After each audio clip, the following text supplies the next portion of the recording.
second implication is that the economic policy advanced, for the most part by both Democrats and Republicans, share a common neoliberal framework.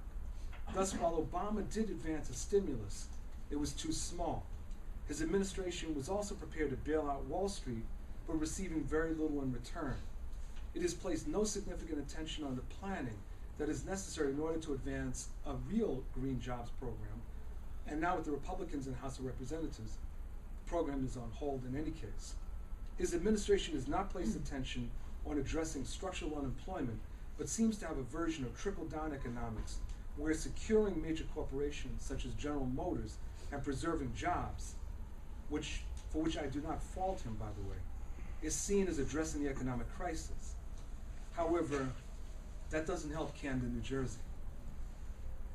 A third implication, as silly as this may sound in a period when everyone is talking about budgetary cutbacks, is that the fight for jobs and economic development is actually the key. It's the key fight for economic justice at this moment.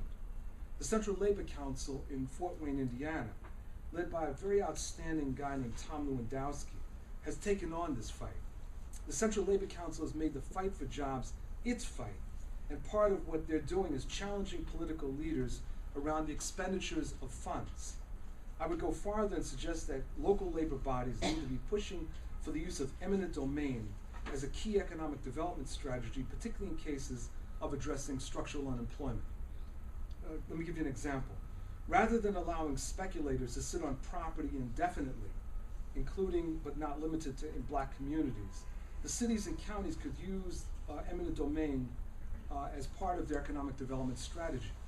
That means that, however, that someone somewhere needs to be involved in thinking through alternative economic development strategies. This is actually my fourth point. We need to make a political demand on the cities, counties, and states for the creation of economic development bodies, and where they exist, open them up to real popular input that can think through the larger economic needs of our various jurisdictions. In that environment, the voice of the black worker must be heard.